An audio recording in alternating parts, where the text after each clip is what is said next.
Dear student, today we will discuss about mood की English grammar का एक शब्द होता है मूड। इससे रिलेटेड क्वेश्चंस आरपीएससी में पूछे भी जाते हैं।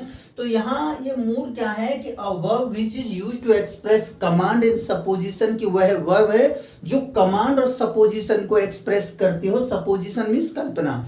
अब देखिए यहाँ mood is mode and manner होता है in which action is represented, जहां पर एक्शन को रिप्रेजेंट किया जाता है। There are basic 3 moods in English.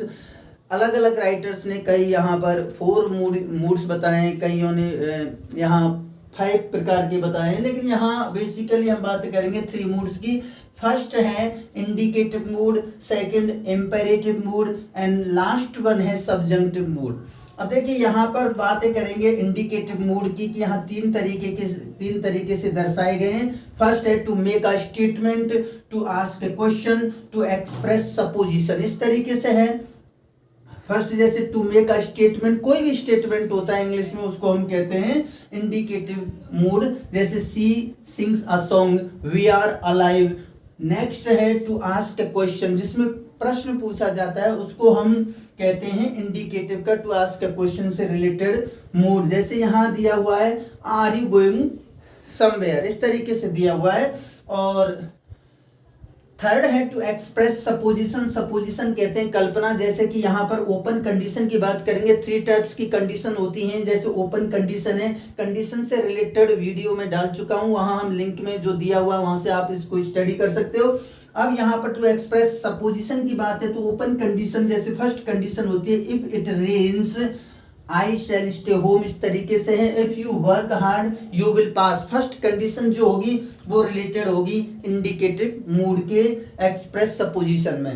Next है इंपेरेटिव मूड। सीधी सी बात है, इंपेरेटिव जो सेंटेंस होता है, जैसे यहाँ दिया हुआ है imperative mood express a command, request and advice, की जो इंपेरेटिव सेंटेंस होता है उसको हम कहते हैं इंपेरेटिव मूड। जैसे open the door, consult the doctor, इस तरीके से। और लास्ट वन है सब्जंक्टिव मूड, जिसमें प्रेजेंट सब्जंक्टिव दिया हुआ है एंड पास्ट सब्जंक्टिव दिया हुआ है।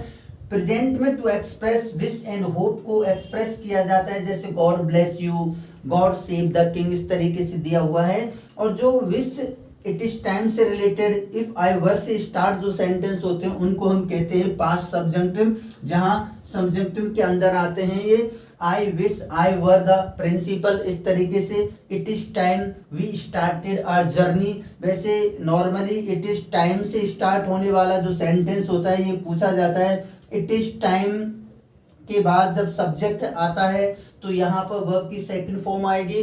और यदि ये हो सकता है इट इज टाइम और इट इज हाई टाइम भी हो सकता है, तो सेम इसकी जो मीनिंग है वो सेम है। It is time, it is high time, subject second verb का प्रयोग होगा, सेकंड फॉर्म आएगी our journey. And if I were a bird I would fly in the sky, इससे रिलेटेड जो होते हैं वो सब्जेक्टिव मूड में आते हैं। अब क्वेश्चन आ सकता है कि माना जैसे ये कोई भी सेंटेंस दे दिया कि ये किस तरीके का मूड है, तो आंसर होगा हमारा इंडिकेटिव मूड। ऐसे ही इंपेरेटिव मूड पूछा जा सकता है और सब्जंक्टिव मूड पूछा जा सकता है। Thank you.